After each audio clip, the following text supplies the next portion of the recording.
You join me here today. I'm outside Wells Cathedral, which you can see behind me, and today we're in for a real treat. I'm meeting a chap called Ben Potter. He's a guide at the cathedral here, and he's going to show us around and maybe show us some things that the normal tours don't look at. So, without any further ado, let's go and have a look at what's in there. So I've now met with the wonderful Mr. Ben Potter, our guide for today. Morning, Ben. Morning.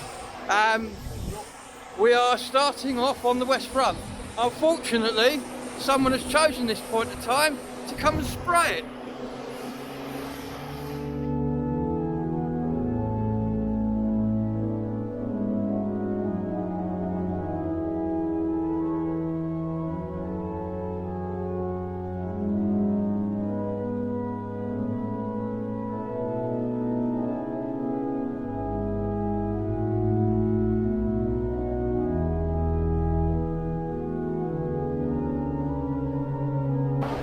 Well, this is the west cloister. Cloisters in monastic foundations were places of work for the monks, as well as places for prayer and contemplation. But here in Wells, which is what we call a secular cathedral, which sounds rather strange, there were never any monks here. So it was run by a college of canons, a collection of canons, and that means that it escaped the destruction by Henry VIII. Otherwise, this could be another Glastonbury Abbey. It could indeed.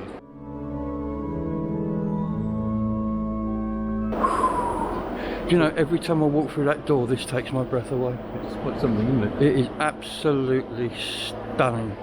It's my favourite cathedral. Here we are at the back of the nave.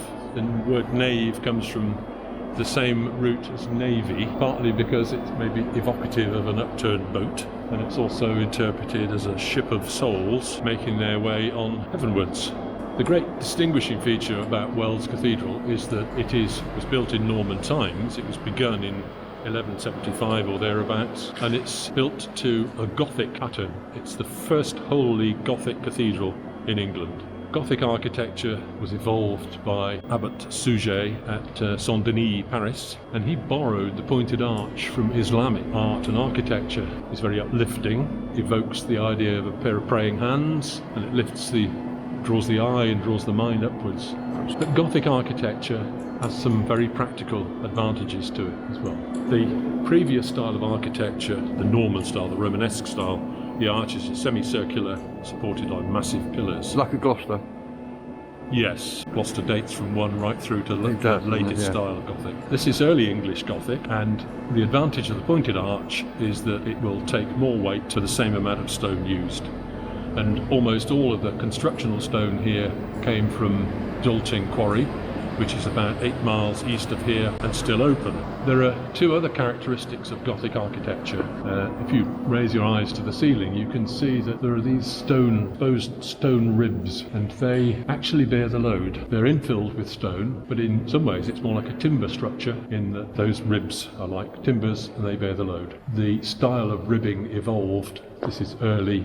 It's not very much decorated at all. So you can take away the stonework in between and it would remain standing. And the fact that the arches are stronger means that the walls can be made thinner, and that ultimate expression of that is that you can put more windows in. And you mentioned Gloucester, and of course the east window at Gloucester is virtually glass. That's a very late perpendicular style Gothic window. Quite spectacular. Abbot Suger had a doctrine of lux umbra Dei, light is the shadow of God. So therefore, the more light you had in your building, the more God you had in your building. And also as a very practical point, in that the only artificial light they could have had would have been candles, and candles were a big item in the budget, so it saved you money. So that's a real first for Wells. Wells is famous for its carvings. We've got lots and lots of capitals, as we call them, and it's a style known as stiff leaf.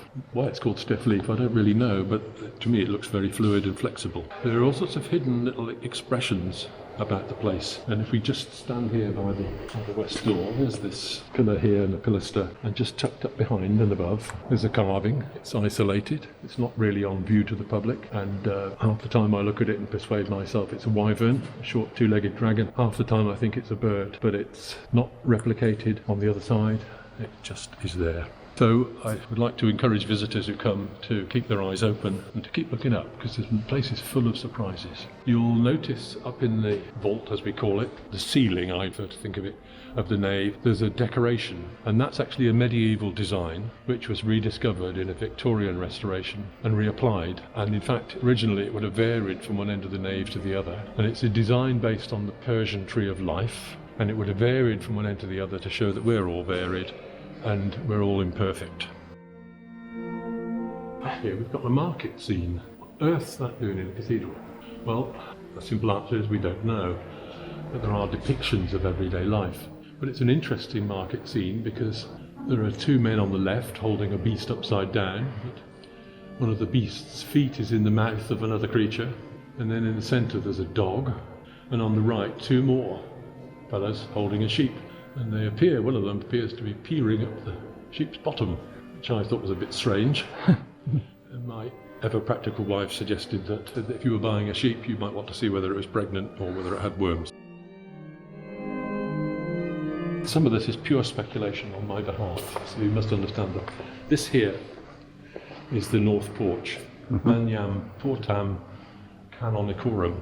It's the great door of the canons. The members of the clergy associated with the cathedral would have lived along the green in the precinct, and this is the door by which they would have entered. It's very grand. It's the grandest entrance to the cathedral, and it has this trumeau in the middle so that they would have come in two neat orderly rows to begin the procession and thence to service. And I like to think that the masons, all the masons I've met, have a sense of humour, and I like to think that one of them had a sense of humour and he thought, this is the great door of the canons, I'll put a cheeky little market scene up there, just where they've come in. That's a singing gallery up in the clerestory, so we believe a few of the chosen boys' voices, they would have been placed up there to sing as the canons came in.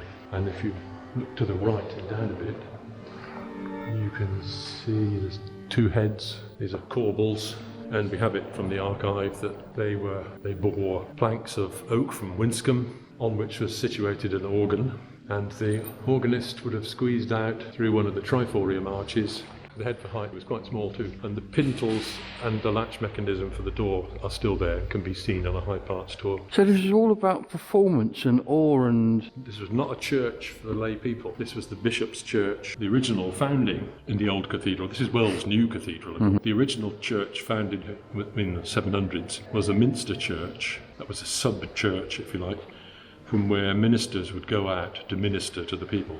Priests would go to minister to the people. And in 909 or thereabouts, that minster was given cathedral status. This little door here, it's a very plain door. This is the doorway to the Master Mason's office. As Wells is unusual, it shares with York the fact that it has a drawing floor up above the north porch. They had no computer-aided design and they had no paper, really. So, to make a design visible, they would pour plaster of Paris and let it level and set, and then they would scratch the design into it and explore designs, and then from that templates could be made. The stairway is filled in, it's blanked off at the top, and it's used to store candles now. But again, on a high parts tour, he knows in there. There's a beast here, interesting beast. It appears to be licking its own back, but I don't know whether you can see and whether the camera will pick up that its tongue is pink. Oh yes. The west front would have been painted and the stone would have been painted inside, and there would have been wall paintings which were used for teaching. And at the Reformation we had a particularly zealous dean here, and the whole lot was lime washed over. I mentioned the fact that this was, of course, would have been a Catholic cathedral, and there was a doctrine at the time of purgatory, that notion that on death the soul was weighed, judged, and according to minor sins would have to spend a period of time in purgatory. It doesn't sound like a very nice place to be before it moved on somewhere hopefully nicer. And a scheme was established whereby you could leave an amount of money with the cathedral, and a chantry priest would say prayers for the soul, and if you were extremely wealthy you could have your own Chantry Chapel. And the Chantry Chapels in Wells, we don't know exactly how many there were, opinions vary. They should all have gone at the Reformation when the doctrine of purgatory was abolished in the Church of England.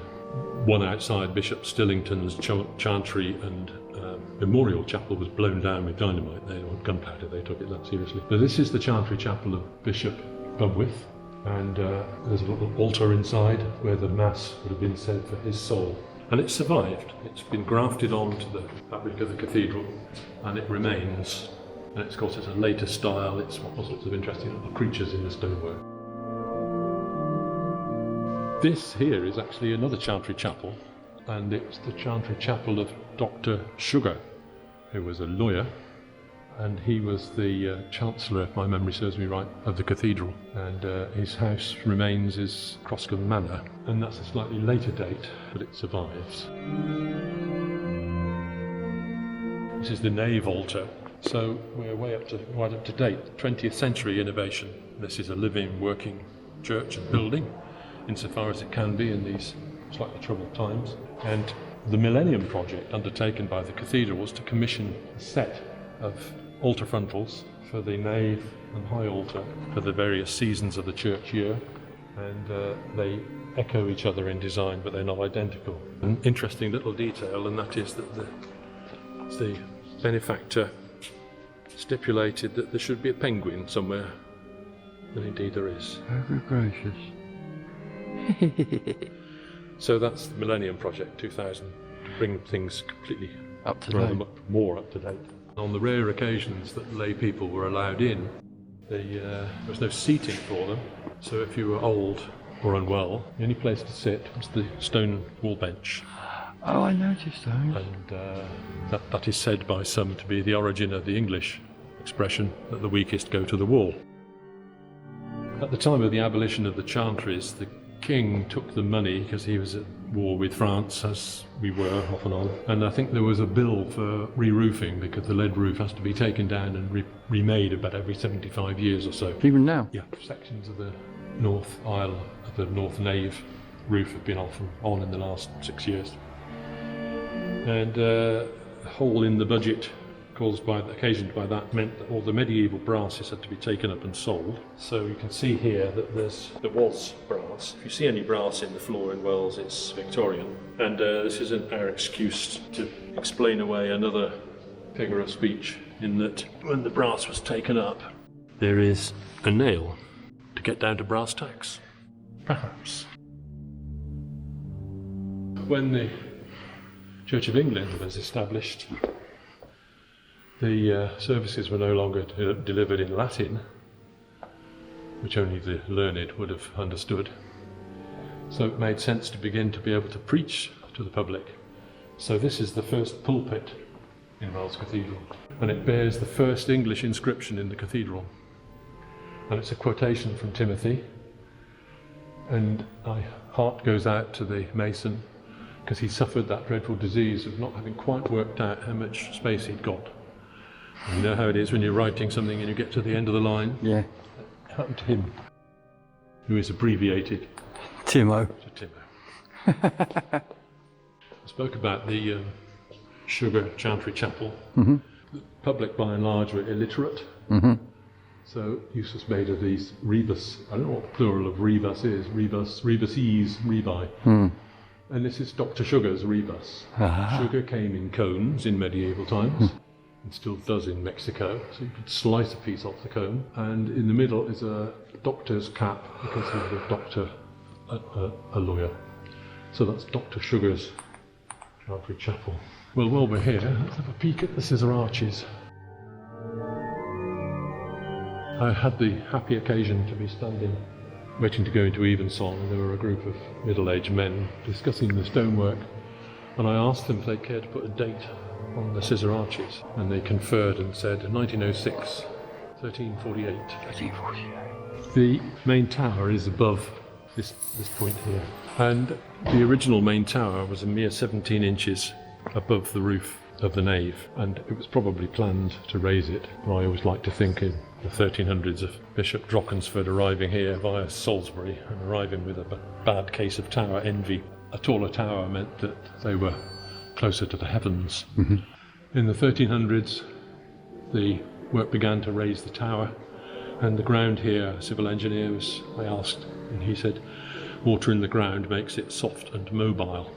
And I've not been able to find an accurate figure, but some calculations I did, based on some information from a mason, is that the additional height of the tower would mean stonework weighing between 3,000 and 4,000 tons, and that weight had to be taken by the pillars.